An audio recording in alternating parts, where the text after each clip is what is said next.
ونستغفره ونعوذ بالله من شرور أنفسنا ومن سيئات أعمالنا من يهده الله فلا مضل له ومن يضلل فلا هادي له أشهد أن لا إله إلا الله وحده لا شريك له وأشهد أن محمدا عبده ورسوله يا أيها الذين آمنوا اتقوا الله حق تقاته ولا تموتن إلا وأنتم مسلمون يا أيها الناس اتقوا ربكم الذي خلقكم من نفس واحدة وخلق منها زوجها وبث منهما رجالا كثيرا ونساء واتقوا الله الذي تساءلون به والأرحام إن الله كان عليكم رقيبا يا أيها الذين آمنوا اتقوا الله وقولوا قولا سديدا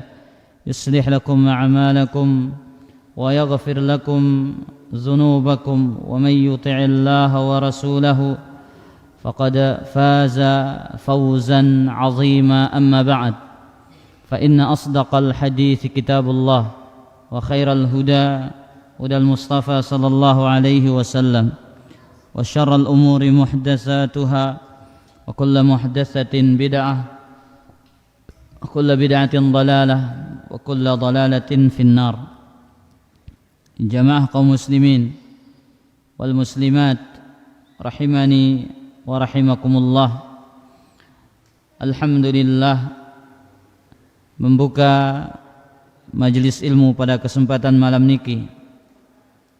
Allah Azza wa Jal kembali berikan kita kesehatan serta keluangan waktu untuk kita duduk bersama kembali mengkaji, mendengarkan dan berusaha mengambil faedah dari sunnah Rasulullah sallallahu alaihi wa alihi wasallam. Insyaallah taala pada kesempatan malam ini kita akan mengkaji sebuah hadis yang diriwayatkan oleh Amirul Mukminin fil hadis, sang pemimpin para ahli hadis, yaitu Al-Imam Muhammad ibn Ismail ibn Bardizbah Al-Bukhari rahimahullahu taala, dari sahabat Abu Hurairah radhiyallahu taala anhu. Hadis ini tentang kisah Nabi Musa alaihi salam. Abu Hurairah mengatakan, qala Rasulullah sallallahu alaihi wasallam. Nabi sallallahu alaihi wasallam bersabda, "Inna Musa kana rajulan hayyiyan sittira."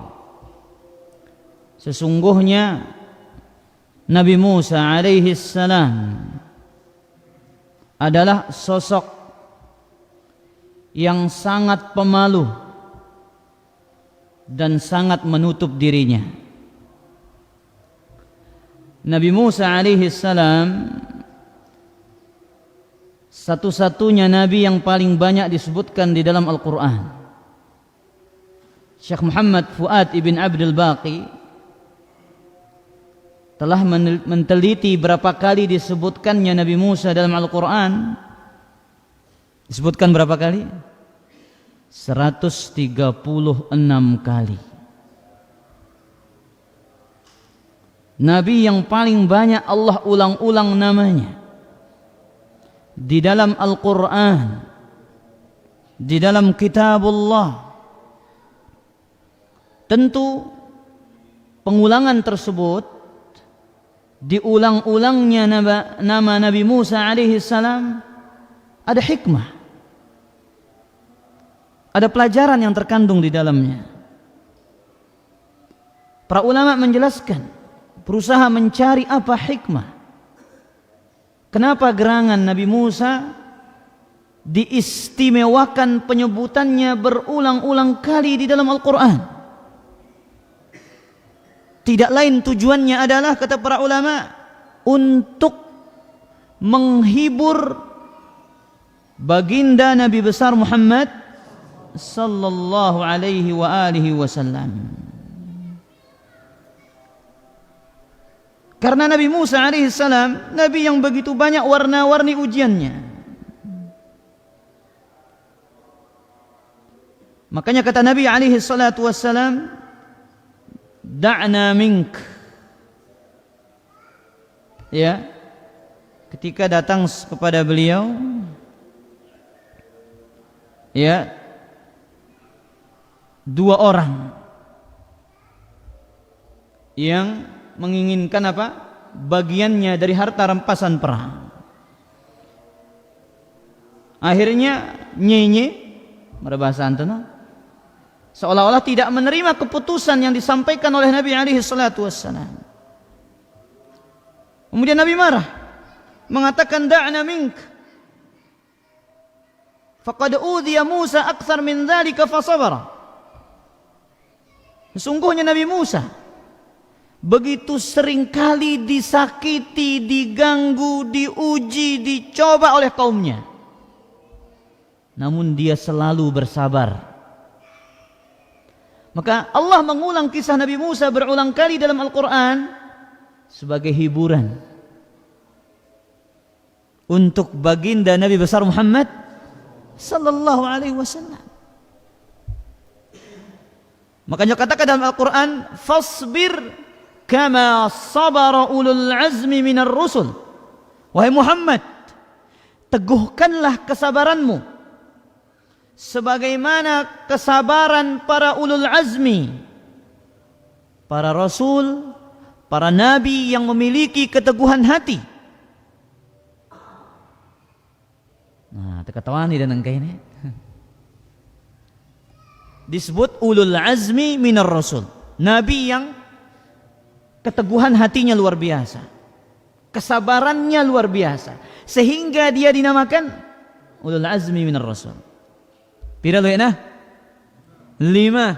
Nangka. Tuan aman nomor saya. No. Nah, senyuman kedua jawab itu ini lain. Abu Faris. Nabi Nuh. 1 Nabi Nuh. Dapat jawaban. Nomor 2. Nabi Isa. Berapa sudah? Nabi Muhammad. Luar biasa dahlin. Telu langsung. Nabi Ibrahim berapa? 4, tinggal 1. Nabi siapa? Nabi Musa alaihimus salatu wassalam. Baik.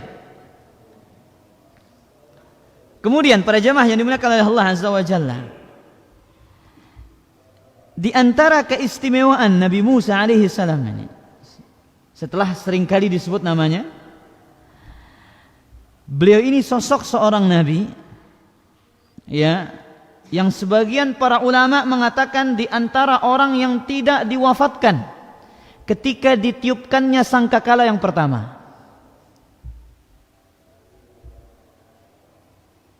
Dalam hadis yang diriwayatkan oleh Imam Al-Bukhari wa Muslim, Nabi SAW mengatakan kepada para sahabat, la tukhayyiruni ala Musa. Jangan kalian membandingkan statusku dengan statusnya Nabi Musa. Dendek sekali debandingan tiang kanca Nabi Musa dengan Nabi alaihi salatu wassalam. Fa innan nasa yas'aquna yaumal qiyamah fa us'aqu ma'ahum. Manusia akan mati dan binasa pada hari kiamat, dan aku pun ikut binasa. Fa akunu awwala man yafiq. Yang pertama kali bangkit dari kuburannya adalah diriku. Siapa? Nabi Muhammad sallallahu alaihi wasallam. Jadi dahlin si paling pertama uras dengan kubur Nabi sallallahu alaihi wasallam. Nabi Muhammad sallallahu alaihi wasallam. Fa idza Musa batishun janibal arsy. Nabi Musa memegang sesuatu di bawah arsy, bergantungan. Ya, jadi dengan beurah dengan kuburnya, ya manusia ini bangkit dari mana? Dari kuburannya. Nabi Muhammad sallallahu alaihi wasallam melihat siapa? Nabi Musa bergantung di bawah di bawah arasy.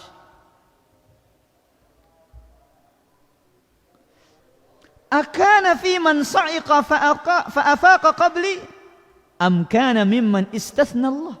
Kata Nabi SAW, apakah beliau orang yang pertama kali bangkit dari kuburannya, ataukah termasuk orang-orang yang diistitsna, dikecualikan oleh Allah Subhanahu wa ta'ala. Jadi ini keistimewaan Nabi Musa yang kedua alaihi wassalatu wassalam. Kemudian di antara keistimewaan Nabi Musa, ya, Nabi Musa berjumpa dengan Nabi alaihi salatu wassalam pada malam Al-Isra wal Mi'raj di langit yang ke berapa? Ke langit yang ke-6. Yang ke-7 baru berjumpa dengan Nabi Ibrahim alaihissalam. Kata malaikat Jibril, ya, hadza Musa fasallim alaihi. Yang memperkenalkan ini Nabi Musa adalah Jibril, karena Nabi SAW tidak pernah berjumpa dengannya. Ketahuilah ini Nabi Musa alaihissalam, silahkan ucapkan salam kepadanya. Salam dulu, nama bahasa jamaah. Ini Nabi Musa, salamin dia dulu.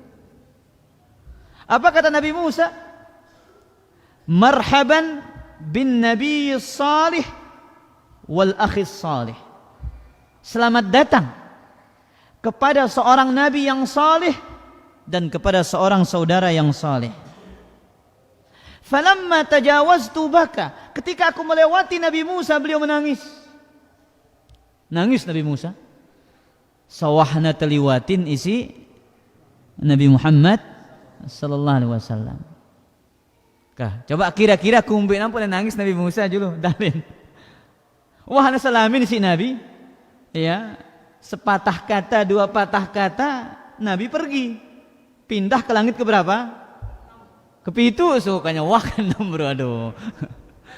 Ke-7. Kira-kira kumbe nampu nangis Nabi Musa ini.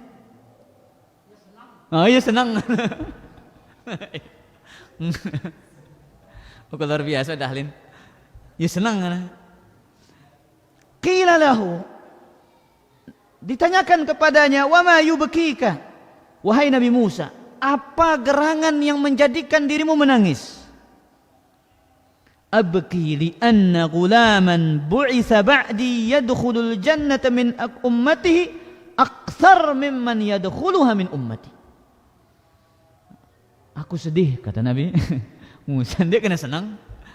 Ya, aku sedih. Aku bersedih. Aku menangis karena diutusnya seseorang setelahku, umatnya lebih banyak masuk surga daripada umatku.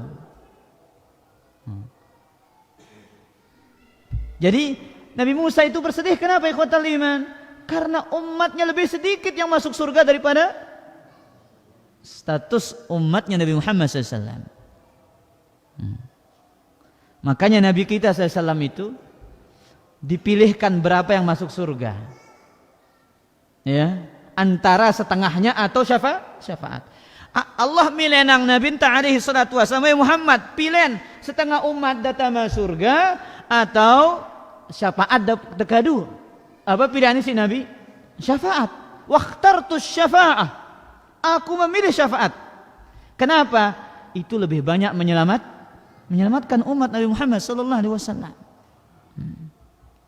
Makanya nanti para jemaah yang dimuliakan oleh Allah, disebutkan Nabi itu diperlihatkan umat-umat terdahulu. Ada seorang Nabi bersama sekelompok manusia. Ada seorang Nabi, 1 orang, 2 orang pengikutnya. Ada seorang Nabi, satu-satu tidak ada yang mengikutinya. Ini sekelas dakwahnya Nabi para jamaah. Ada yang ragu dengan kualitas dakwahnya Nabi. Makanya dakwah ini bukan untuk mencari banyaknya pengikut, tapi tujuan dakwah ini menyampaikan kebenaran, menyampaikan dalil. Arak kita ragu Nabi paling kurang-kurang cara nyampeang, dan arak kita ragu Nabi paling hebat nyampeang. Lagu sai ndenara ngikutinnya. Kemudian kata Nabi SAW, farufi ali sawadun azimun, ditampakku orang yang sangat banyak. Nabi entah geger, lah umatku ini yang mana? Ya, ditampakkan orang yang sangat banyak. Apa kena? Lah umatku ini yang mana? Fa'idha faqila lahu hadza Musa wa qaumuhu. Muhammad, ini bukan kaummu, bukan umatmu, tapi siapa? Umatnya Nabi Musa. Jadi Nabi Musa ini diantara nabi yang followernya, bahasa kerennya, pengikutnya paling banyak setelah siapa? Setelah Nabi Muhammad sallallahu alaihi wasallam. Baik, kita lanjutkan keutamaan yang lain. Nabi Musa ini punya 7 pertanyaan kepada Allah. Ya, atau ya sekitar 6 pertanyaan kepada Allah Azza wa Jalla, atau 7 lah, ya. Perhatikan pertanyaan ini para jemaah. Ini pertanyaan Nabi Musa kepada Rabbul Alamin. Wahai dengar nak ini. 6 atau 7 perkatawanan ini. Nabi sallallahu alaihi wasallam bersabda dalam hadis riwayat Al-Imam Ibnu Hibban di dalam sahihnya dari Abu Hurairah, Nabi SAW mengatakan, Sa'ala Musa Rabbahu an 6 khisalin. Nabi Musa bertanya kepada Allah 7 perkara atau 6 perkara. Ya, kana yadhunnu anna lahu khalisatun was-sabi'ah, yang disangka hanya dimiliki oleh dia. Ya. Dan kemudian menjadi ke-7, sedangkan perkara yang ke-7 tidak disukai oleh Musa. Jadi Nabi Musa ini bertanya tentang 6 perkara. Dia mengira beliau yang cuman punya yang 6 itu. Yang ke-7 ini tidak disukai oleh Nabi Musa. Perhatikan pertanyaan yang pertama. Ya Rabb, katanya, ayyu ibadika atqa. Wahai Rabbku, hambamu mana yang paling bertakwa? Ini pertanyaan yang pertama. Apa pertanyaan pertama? Hambamu mana yang paling bertakwa? Apa jawaban Nabi Allah Azza wa Jalla?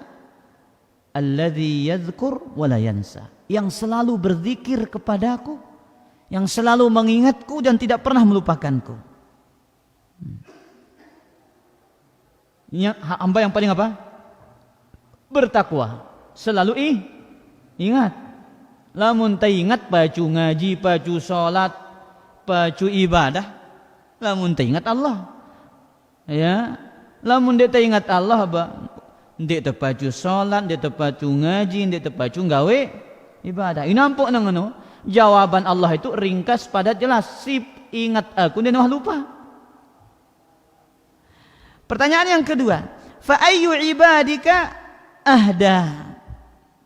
Wahai Allah, katanya, hambamu mana yang paling berada di atas petunjuk?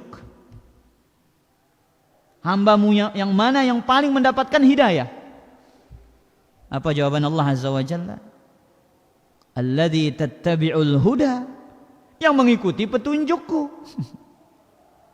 Ya, otomatis yang mengikuti sunnahku.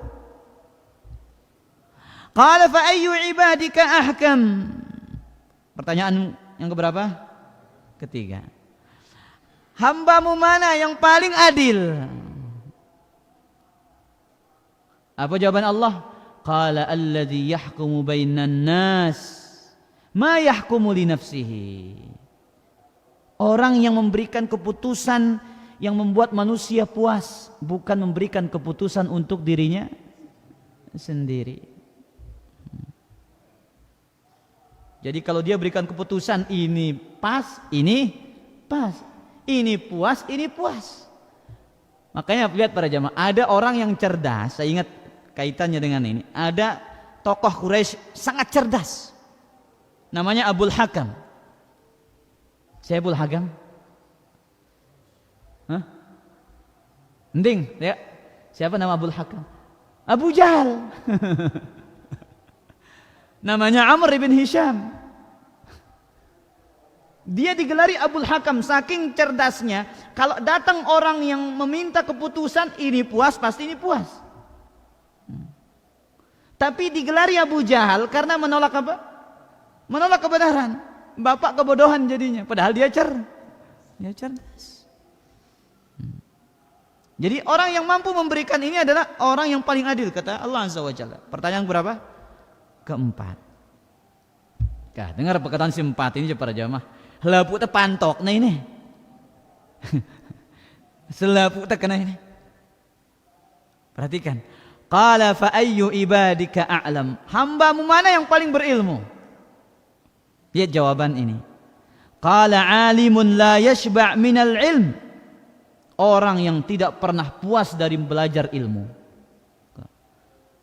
Dagangan itu merasa pinter dang kayak ini yang beta dah.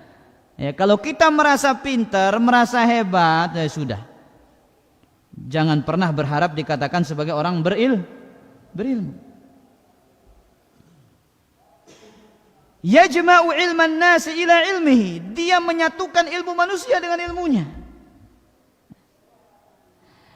Pertanyaan kelima, fa ayyu ibadika a'az? Hambamu yang mana yang paling mulia?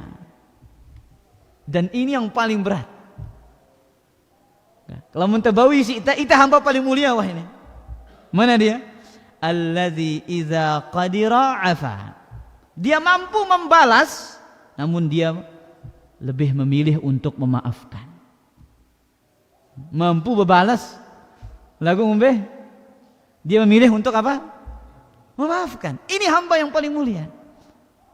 Banyak manusia seperti ini? Sangat jarang. Jumati kan? Ya. Ya, zolimin itu sekali, itu minta berbalas 7 kali. Nganu angku nak? Ya. Pertanyaan yang keberapa? Yang ke-6. Faqala fa ayyu ibadika aghna? Wahai Allah, hambamu mana yang paling kaya katanya? Himbe paling sugi. Perhatikan. Qala alladhi yarda bima uti. Hambamu yang selalu merasa puas dengan pemberian Allah. Selalu ridha dengan pemberian Allah. Berarti lamun ridha bahasa ya, nerimo katanya, nerima, puas, ridha. Maka ini orang paling yang disebut bahasa syariatnya apa? Qanaah. Nah, si kepitu ini paling tidak benang Nabi Musa ini. Ya. Qala fa ayyu ibadika afqar? Hambamu mana yang paling fakir katanya? Apa jawaban Allah? Apa kira-kira jawabannya? Qala sahibun manqus. Orang yang merasa serba kekurangan. Karena Nabi Musa mengiranya dia sudah punya semuanya. Ya. Ini 6 pertanyaan atau 7 pertanyaan yang diajukan siapa? Nabi Musa kepada Rabbul Alamin. Mengira yang 6, yang 7 itu sudah dikuasai semuanya oleh Nabi Musa. Padahal tidak ada. Ya, makanya Nabi Musa mengira dirinya paling berilmu, ternyata Allah suruh dia menuntut ilmu dari siapa? Dari Nabi Khidir. Ya. Jelas para jamaah? Baik, kita lanjut baca hadisnya. Apa sifatnya Nabi Musa tadi? Pemalu dan menutup diri. La yura min jildihi syai'un.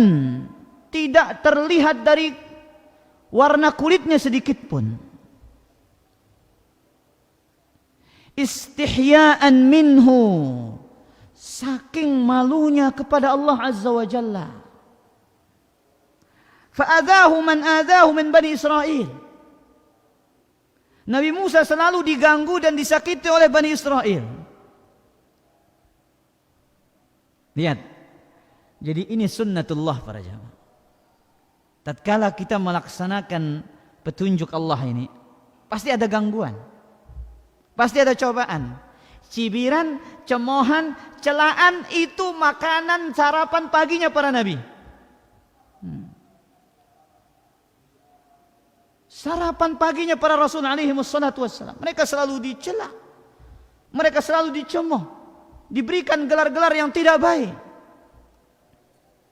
Lihat, faqalu, apa kata Bani Israel ini? Dengar. Ma yastatiru hadat tasattur illa min aibin bijildihi. Nabi Musa ini kenapa dia mandinya sembunyi-sembunyi katanya? Karena ada cacat pada kulitnya. Jadi Bani Israel itu, para jamaah yang dimuliakan oleh Allah, mereka itu syariatnya boleh mandi telanjang bareng-bareng. Nah, itu syariatnya siapa? Ya, diperbolehkan mandi telanjang bareng-bareng itu. Sebagaimana dalam riwayat yang lain, Nabi mengatakan sallallahu alaihi wasallam, "Kana Bani Israil yaghtasiluna urah." Bani Israel itu mandinya telanjang bareng-bareng. Masih gara-gara gawe ini. Kah? Taib. Illa imma baras, katanya. Nabi Musa ini penyakit kudis. Ini celaannya siapa? Bani Israel ini. Yang lebih ngerikan ini nomor 2 ini. Wa imma udrah, katanya. Ini afwan, ini bahasanya agak kasar, agak vulgar sedikit. Apa katanya? Dia bengkak buah zakarnya, katanya. Itu olok-olokannya kepada Nabi Musa, Bani Israel ini. Lihat. Saking jelek olok-olokannya. Apa katanya? Ya bara telurna. Astagfirullahaladzim. Hah? Ya Allah. Arab bahasa dahlin. Taib. Wa inna Allah arada an yubarri'ahu mimma qalu li Musa. Jadi Allah ingin membebaskan Nabi Musa dari tuduhan itu. Jadi Nabi Musa ini cekat sebuk adang, tidak pernah kelihatan apa? Sedikit pun dari kulitnya kalau mandi itu. Saking pemalunya. Jadi Allah ingin menghilangkan celaan tuduhan Bani Israel kepada Nabi Musa alaihissalam. Fakhala yauman wahdahu. Suatu hari beliau mandi sendiri. Fawada'a thiyabahu alal hajar. Diletakkanlah bajunya di atas batu. Tsumma ghtasala. Akhirnya beliau pun mandi. Nangka aja don, dan tahu nyebok kelambin, tahu wah larak WC, jedang kok tengah mandi. Ya, layak negirang batur-batur para jamaah. Ya teman-teman kita ini kita mandi di apa? Di sungai, bitane kelambin tak berhari nyebok terus. Ya. Diletakkan di atas batu. Kemudian beliau mandi. Falamma faragha aqbala ila thiyabihi liya'khudhaha. Selesai mandi Nabi Musa bergegas untuk menuju apa? Batu mengambil bajunya. Wa innal hajar ada bi thawbihi.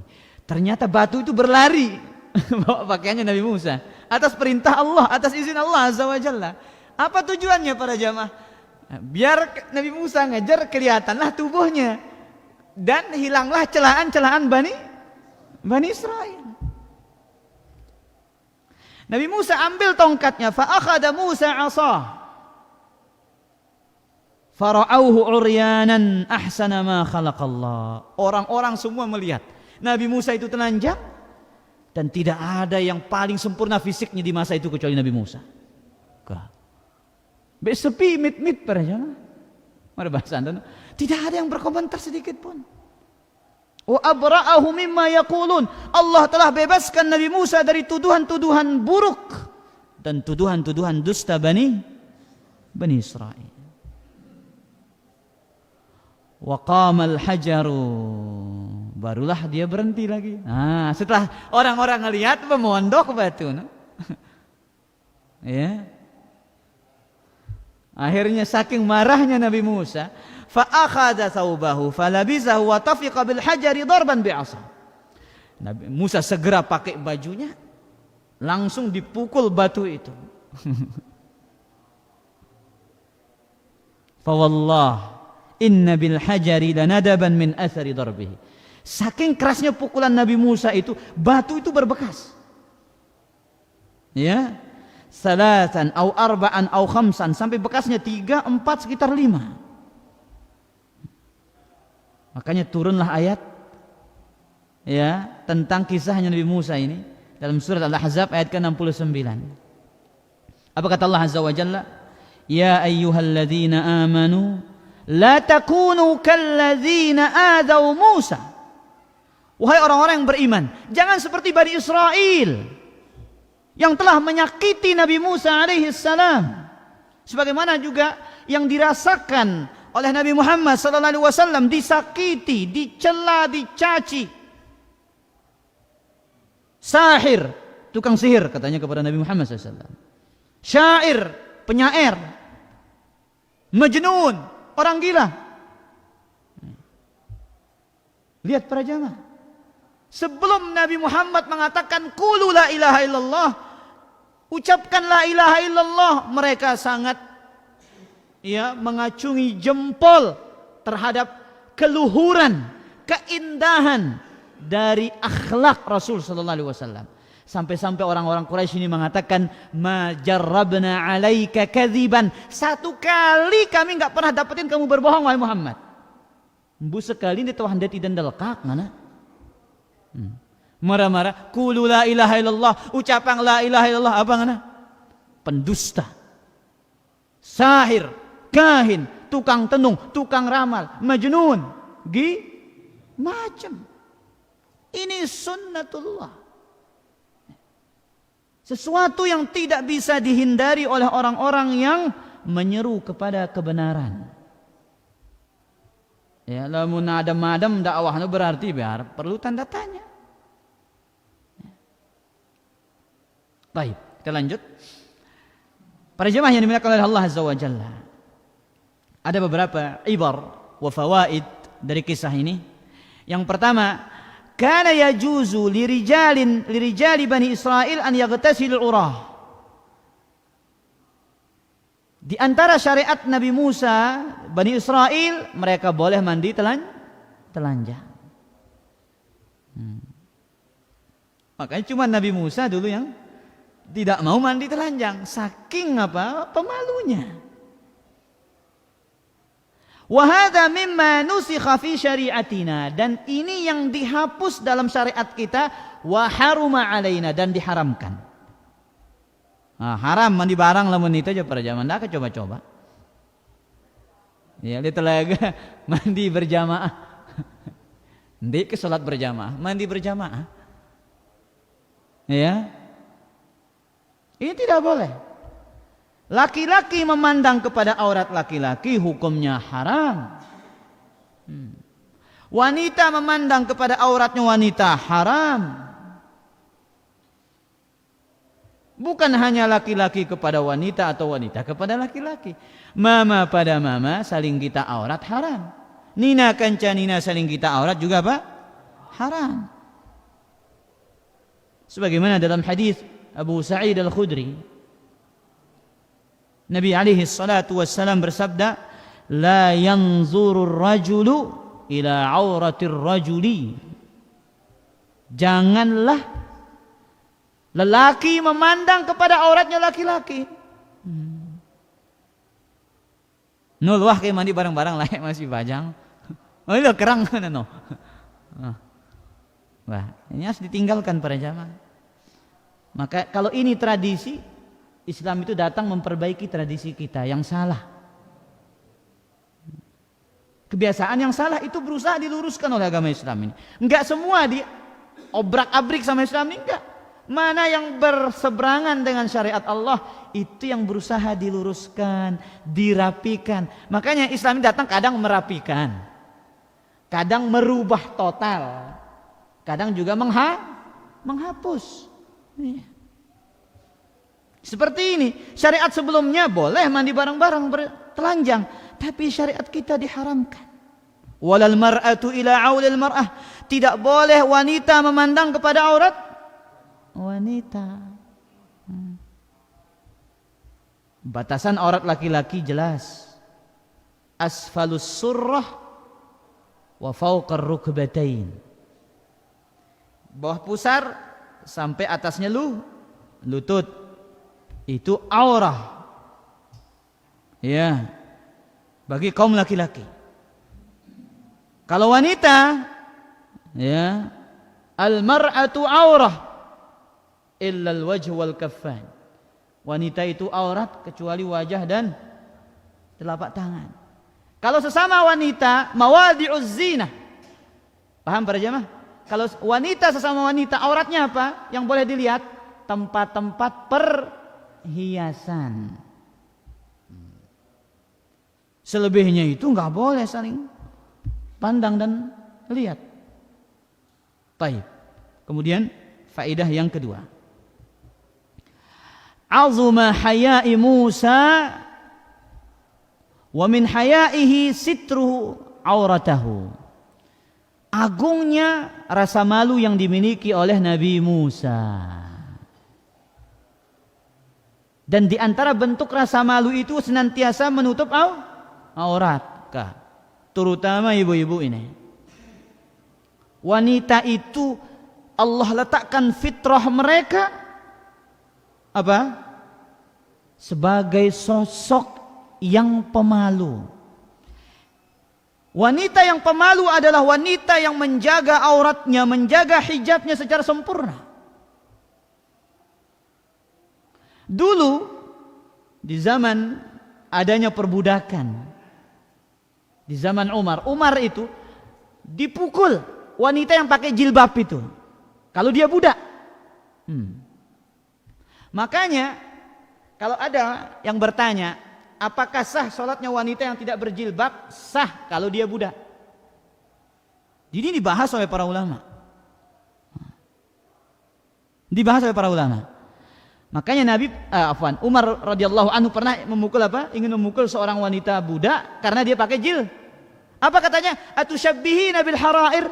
Apakah engkau menyerupakan diri dengan wanita-wanita yang merdeka?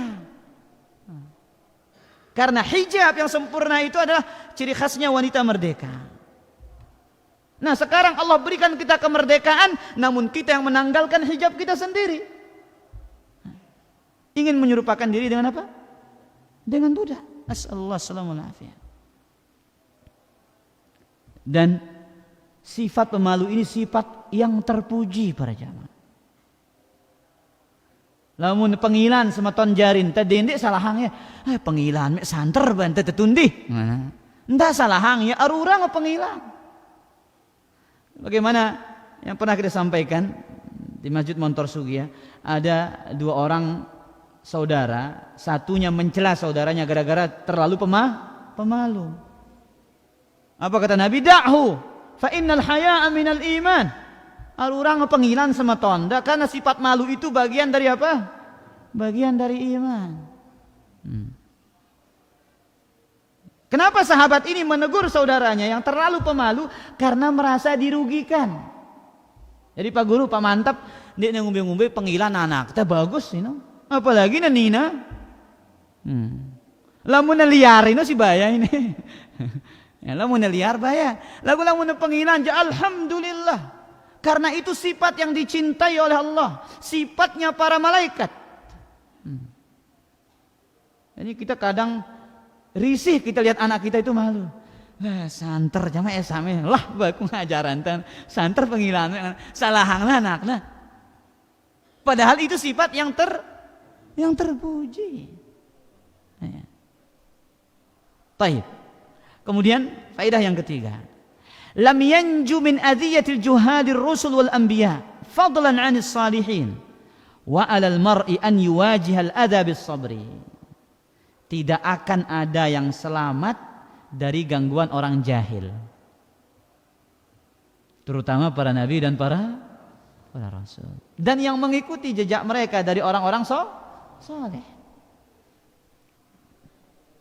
Ini konsekuensi dakwah, konsekuensi mengajarkan kebaikan. Ada celaan, ya, yang terlalu tegas, keras lalu ustadz noh.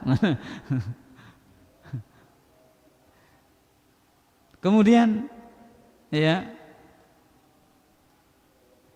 yang suaranya besar menyampaikan la ilaha illallah kata. Ini luar biasa, Pak. Ada aja omongan orang ini. Kita ngerjakan yang bagus diomongin, apalagi ngerjakan yang tidak bagus. Makanya saya ingat ucapan Ibnu Abdul Barr itu. Ya. Barang siapa yang mengira dirinya selamat dari ucapan manusia, dia adalah orang gila. Tetua ini. Ya, namun anggap diri kita selamat dengan rarausan manusia, kita mengira diri kita selamat dari ucapan manusia, maka kita adalah siapa? Orang gila. Enggak mungkin para jamaah. Baru ngaji mulai tumbuh jenggot. Nah, kita Wahabi baru. Ada aja ucapan orang. Ya. Dulu ketika pertama kali di Lombok ini orang-orang mulai bercadar, banyak yang mencela, bahkan bukan cadar, berjilbab, dikatain, dicemohin, dicela dengan ucapan-ucapan yang tak layak, yang tak pantas. Baru taubat, rajin ke masjid, udah taubat sambal ini, orang mau kebagusan diomongin. Nasallallahu salamul afiyah. Makanya ingat para jamaah yang dimuliakan oleh Allah, yang menjadi penghibur kita adalah dengan mengingat kisah dan sirahnya para nabi dan para rasul. Bagaimana mereka dicela, diuji oleh Allah Azza wa Jalla dengan celaan kaumnya, bahkan disakiti. Ya. Nabi SAW pernah dicekik, alaihi salatu wassalam. Abdullah ibnu Mas'ud, ya, pernah dipukul, dan ujian-ujian yang lainnya. Adapun hanya sebatas celaan, cemohan, cacian, ya ikhwatal iman, ini masih ringan bagi kita. Ya, maka ingat, yang kita cari adalah ridha Allah, bukan ridha manusia. Namun tapi kirang raos manusia, ucapan manusia ini kayak batu. Semakin banyak kita pikul, semakin berat punggung kita dan akan menjadi patah. Namun apabila yang kita cari adalah ridha Allah, maka kita tidak akan pernah peduli dengan ucapan-ucapan manusia. Sebanyak apapun yang mereka ucapkan, yang mereka cela kepada kita, kita tidak akan pernah memperdulikannya. Karena kita tahu yang kita cari adalah cinta dan ridhonya Allah Azza wa Jalla. Baik. Faedah yang keempat. Wa hadzal hadits ayatan min ayatillahi fi khalqih. Hadis ini dua tanda kekuasaan dari tanda kekuasaan Allah pada makhluknya. Firarul hajari bi thiyabi Musa.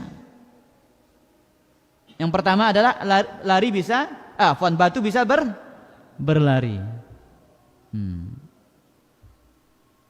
Kalau sekarang jangan coba-coba lah batu nu salam le aku mana yang sayyidah. Ini kulang para jamaah. Kecuali jin, lek mudin batu tak nyebut assalamualaikum dek Mas Dedot. Sebagaimana kisahnya sahabat, ya, atau tabiin yang lewat satu perkebunan dipanggil namanya Tanggora. Ya, akhirnya disuruh, "Cok, periksa, saya nanggor aku dalam darah sepi." Akhirnya datang kepada salah seorang sahabat. Itu adalah jin yang berusaha untuk menakut-nakutimu.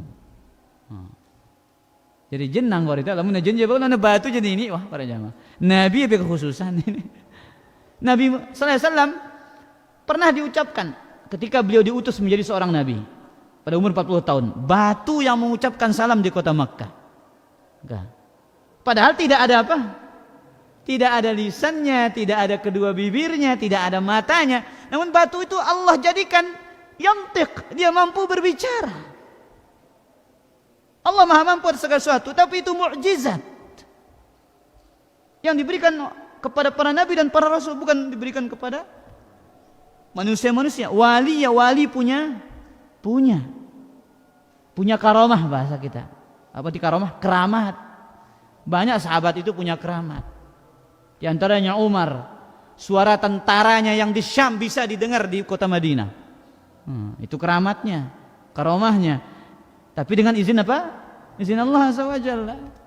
Kalau sekarang ya dia tidak pernah sholat, kemudian ngaku dirinya orang saleh, ya, tapi bisa ngaku dirinya apa? Berbicara dengan ini dan itu. Jangan percaya ya khotel. Taib. Kemudian kata beliau,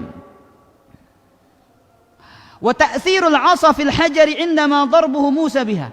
Dan pengaruh tongkat yang bisa melukai batu. Ada kecil kayu bau ngalahang batu. Denara. Tapi ini tongkat Nabi Musa langsung luka batu itu. Jangankan batu, lautan pun apa? Belah dengan izin Allah Azza wa Jalla. Nah, maka ikhwatal liman azani Allah wa iyyakum. Nah, ini dia beberapa faidah dari kisah Nabi Musa alaihi salam yang bisa kita ambil, dan dengan membaca kisah-kisah para nabi ini itu akan menguatkan keimanan kita kepada Allah. Ya, dengan mengambil pelajaran hidup dari mereka akan semakin meneguhkan kesabaran kita dalam menjalani syariat Allah Subhanahu wa taala. Silakan azan dulu.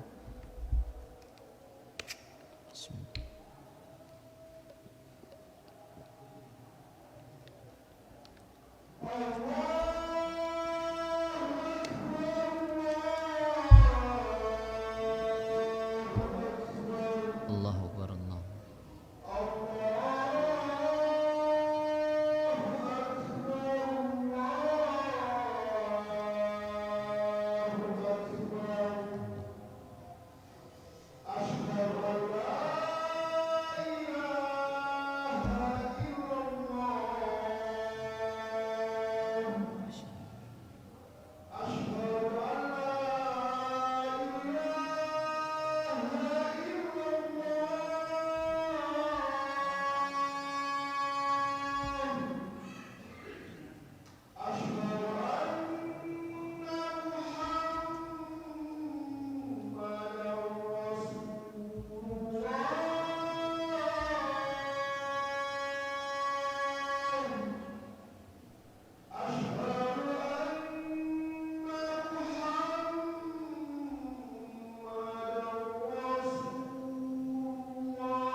Alhamdulillah, salatu wassalamu ala Rasulillah wa ala alihi wa sahbihi wa man tabi'a hudah. Amma ba'd.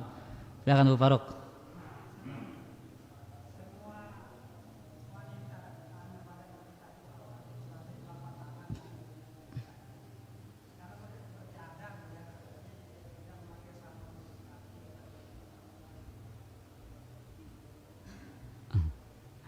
Baik. Pertanyaan Abu Faruk ini tentang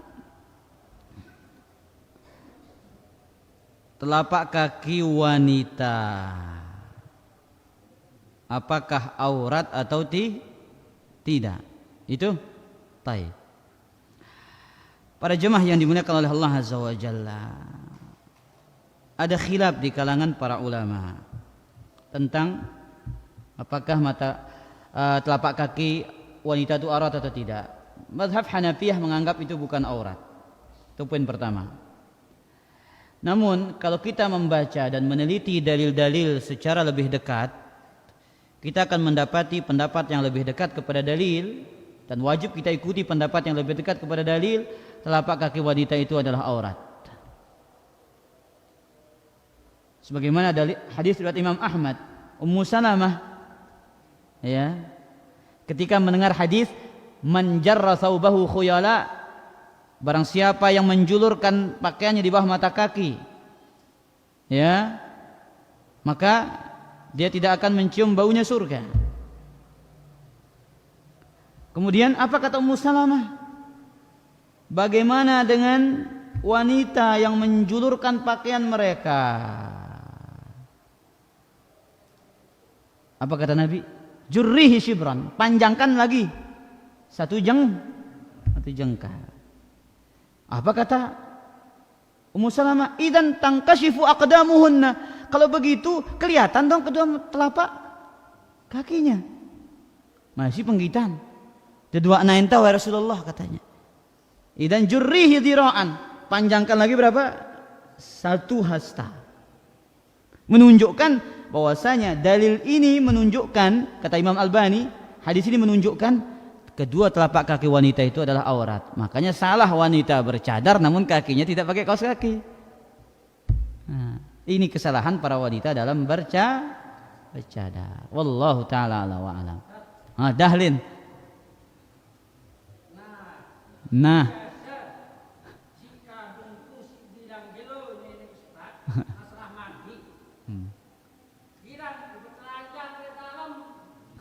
Ini telanjang eta.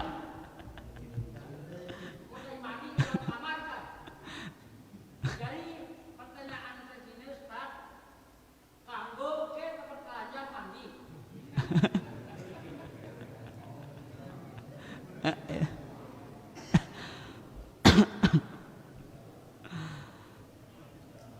Jadi perketuanan Dahlin ini mandi bertelanjang. Ya, di dalam kamar katanya, kamar mandi. Bagaimana hukumnya? Ya. Jadi Nabi pernah ditanya oleh salah seorang sahabat, bagaimana saya membuka baju saya seluruhnya wahai Rasulullah sallallahu alaihi wasallam?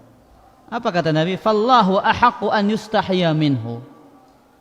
Maka Allah lah lebih layak kita untuk malu darinya. Makanya ya, sahabat Utsman bin Affan kalau tidak salah, ini di antara sifatnya itu mandi itu enggak pernah lepas bajunya. Ya. Saking pemalunya sahabat Utsman radhiyallahu taala anhu. Tapi hukum asalnya kalau dalam tempat tertutup boleh. Boleh. Tapi mandi pakai pakaian itu lebih menunjukkan sifat malu kepada Allah. Fallahu ahaqqu an yustahya minhu. Wallahu ta'ala ala wa ala. Pak Guru mantap. Masalah Nabi Musa dengan Fir'aun, Oke. ketika dia bertemu Fir'aun dengan Nabi Musa bercekcok masalah agama. Setelah itu Fir'aun berkata kepada Nabi Musa, Apa ngana? "Hai Nabi Musa, Musa datang. Kalau kami bisa menurunkan hujan detik ini, menit ini, hari ini, maka aku akan mengikuti ajaranmu." Terus berdoa ya Nabi Musa ini akan untuk doa marah belabur. Itu belabur. Lalu ada Nabi Musa ini, Fir'aun ini yang kita jadi bengel Ustaz. Iya bengel. Terus.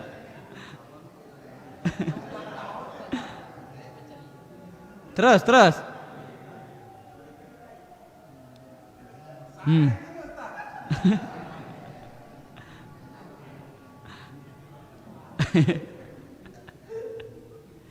Sanggida miak-miak cerita ini.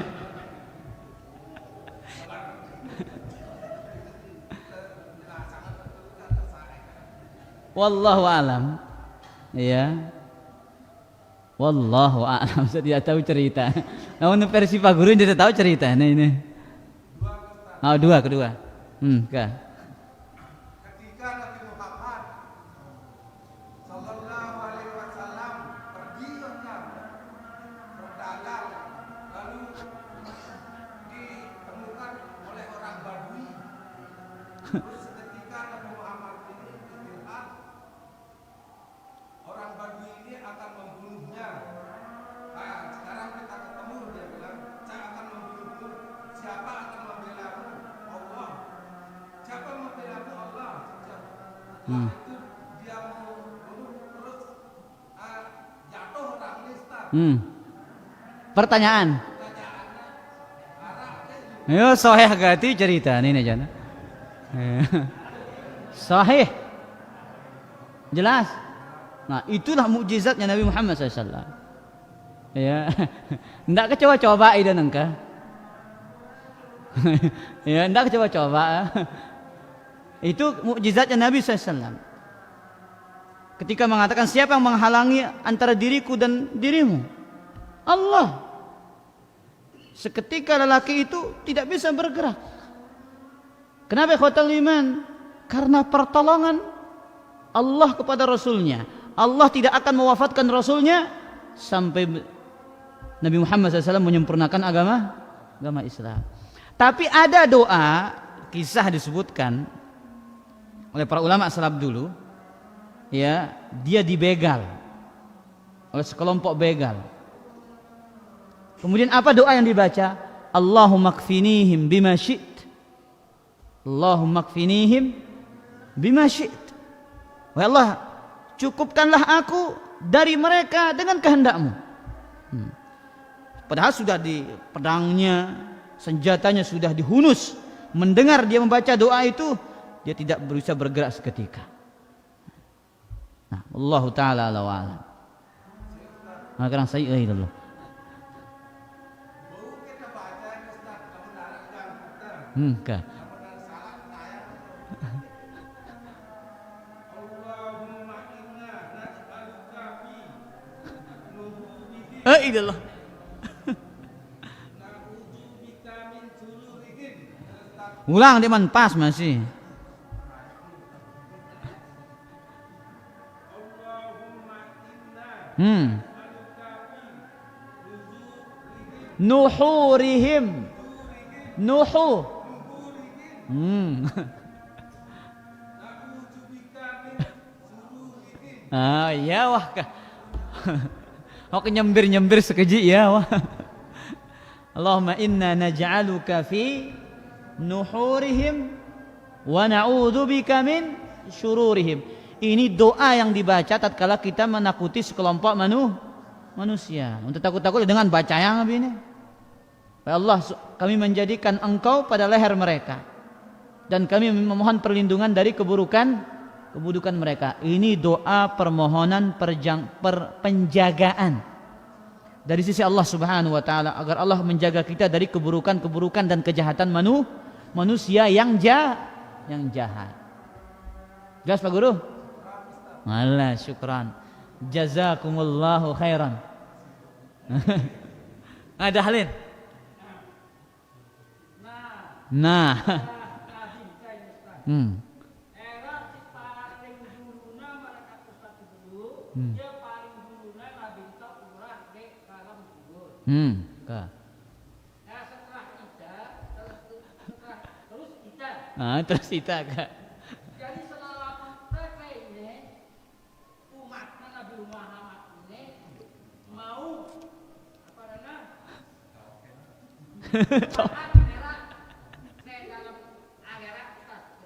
Mulai coba dulu mana. Mulai nyoba ilmu ini. Ini mengapa dia coba ini? Jadi Dahlin bertanya, Nabi Muhammad yang pertama kali bangkit pada hari kiamat. Mulai bercerita dulu ini. Ya kala-kala Abu Sayyaf apa nangka ini? Kemudian umat Nabi Muhammad bangkit katanya. Nah, apakah umatnya Nabi Muhammad itu semuanya dapat syafaat? Kita katakan yang mendapatkan syafaat yang bertauhid. Sebagaimana dalam hadis Bukhari dan yang lainnya, Abu Hurairah bertanya, "Ya Rasulullah, man as'adun nasi bi syafa'atika yaumal qiyamah?" Wahai Rasulullah SAW, siapa manusia yang paling bahagia dengan syafaatmu pada hari kiamat? Qala as'adun nasi bi syafa'ati yaumal qiyamati man qala la ilaha illallah khalisan min qalbih.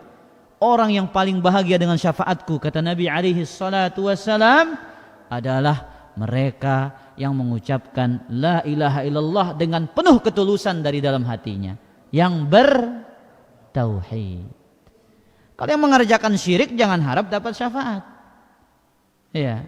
Makanya kalau ada yang di dunia ini janji-janji syafaat, itu adalah janji palsu para jemaah.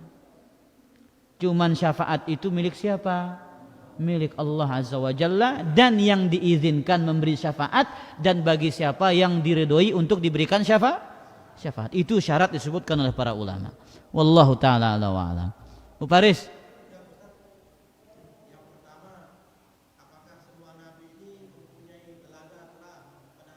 Terus yang kedua, umur berapa Nabi Musa akan menjadi nabi? Terus. Dan yang ketiga, Ustaz, apakah termasuk Nabi Yunus ini yang tidak mempunyai pengikut? Taib, pertanyaannya, apakah semua para nabi punya telaga? Iya. Seluruh para nabi punya telaga, haud bahasa syariatnya. Haud, telaga. Kata Nabi SAW, inna likulli nabiyyin haudan. Sesungguhnya setiap para nabi itu punya telaga. Yang paling bangga adalah yang paling banyak yang mendatangi telaganya. Siapa? Nabi besar Muhammad. Umur berapa Nabi Musa diangkat menjadi nabi? Wallahu a'lam. Saya tidak tahu. Kemudian pertanyaan ketiga,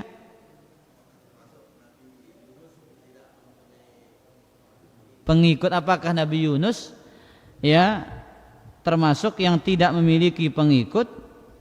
Wallahu taala ala wa alam, tapi zahir dari kisah-kisah beliau menunjukkan ada pengikutnya sedikit.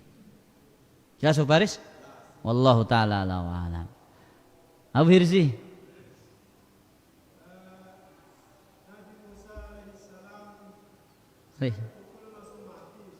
Kaima. No, nol dengar ini.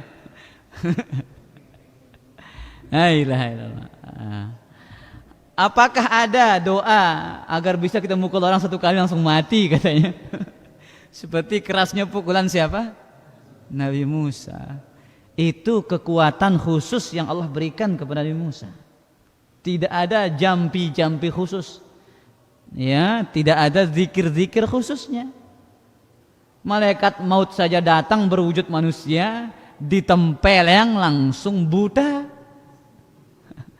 Iya, sahih. Ini nanti kita akan baca kisahnya pada pertemuan berikutnya insyaallah. Kisahnya Nabi Musa diutus oleh Allah untuk apa? Nyabut nyawanya.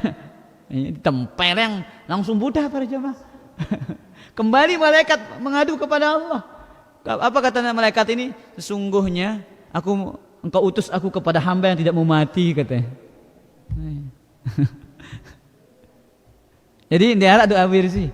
Ulah ada belajar anu tinju yang punya kuat nih jana. Ya, tidak ada doa khusus. Wallahu taala a'la wa ala. Cum.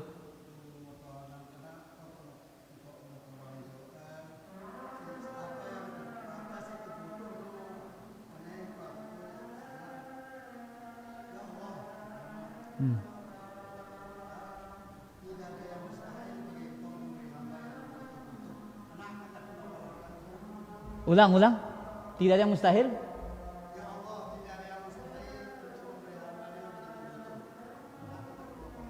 Apakah boleh berdoa dengan mengatakan, wahai Allah, tidak ada yang mustahil bagimu, berikanlah hambamu yang sedang butuh. Apakah betul? Tidak. Betul, tidak ada masalah. Kan kita meyakini innallaha ala kulli syai'in qadir. Sesungguhnya Allah itu maha mampu atas segala sesuatu. Ya. Makanya para jamaah, ini yang perlu kita tanamkan pada diri kita. Tentang apa? Keajaiban doa. Doa itu adalah sebuah keajaiban. Begitu banyak usaha ikhtiar yang tidak mampu digapai dengan sarana ikhtiar dan usaha itu. Kita berusaha maksimal.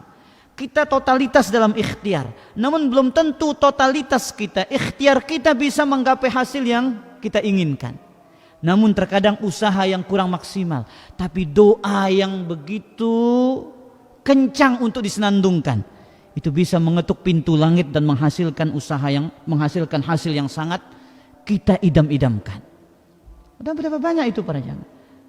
Ya, sering sampaikan bagaimana kisah Nabi Isa di akhir zaman melawan Ya'juj wa Ma'juj, ya, dengan jumlah yang begitu banyak. Ya, Nabi Isa enggak sanggup, cuman modal apa? Doa kepada Allah. Seketika Allah utus ulat yang memakan leher mereka, mati plak semua sekaligus. Seperti matinya satu jiwa, plak langsung seluruhnya mati. Nabi Isa turun dari bukit, tidak ada jalan untuk berjalan, satu jengkal tidak ada jarak bumi itu dengan bangkainya Ya'juj wa Ma'juj. Nabi Isa angkat tangan lagi berdoa kepada Allah. Allah utus burung seperti burung unta yang membawa bangkai-bangkainya. Itu di luar usaha, nggak mungkin usaha untuk bisa melakukan itu. Tapi yang mampu melakukannya adalah siapa? Allah. Bagaimana kita mengetuknya? Dengan berdoa. Nah, makanya berbicara tentang penyakit, Syekhul Islam menyebutkan, ya, banyak penyakit itu sembuh dengan doa, dengan ruqyah dan membaca. Ini 3 kesembuhan yang sering tidak diduga-duga. Ada jamaah, baca Quran, ruqyatun nafi'ah, ruqyah yang bermanfaat, dan doa yang mustajab. Nah, wallahu taala a'la wa a'lam. Oke, terakhir.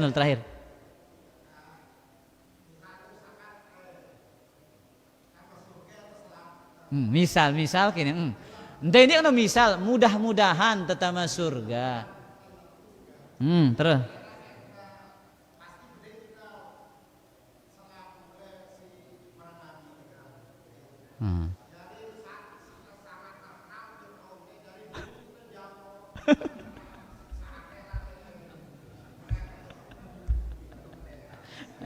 Ilaha illallah. No, dengar para jamaah ini. Sendal lumayan janggo Fir'aun tau.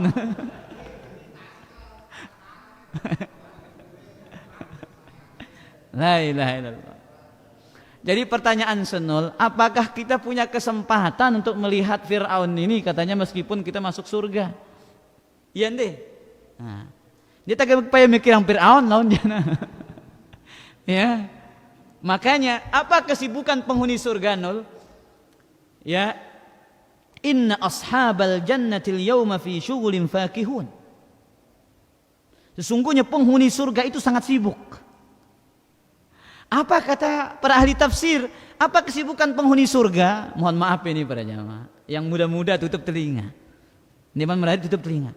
Iftidadul abkar, memerawani bidadari. Itu kesibukan penghuni surga. Gue itu meta Fir'aun ke lawan. Jelas Nul? Iya. Sang penasaran. Ya yang sang ketumbar jai sekur no ini. Sang kurang selai 5 likur no. Jadi yang kita pikirkan yaitu, bahkan innar rajul, kata Abdullah bin Abbas, seorang lelaki itu la yu'aniqa hurul 'ina 70 sama. La yamalluha wa la tamalluhu. Seorang penghuni surga itu memeluk bidadari selama 70 tahun. Tidak bosan dan bidadarinya juga tidak bosan. Namun dia tengah bosan tengah pong senina ada kadang-kadang. No, apa kok no? No, ini 70 tahun dia peluk istrinya tidak bosan tidak bosan-bosan. Gue tagin mikirang bing kok Fir'aun coba dulu ngono. Jelas Nul?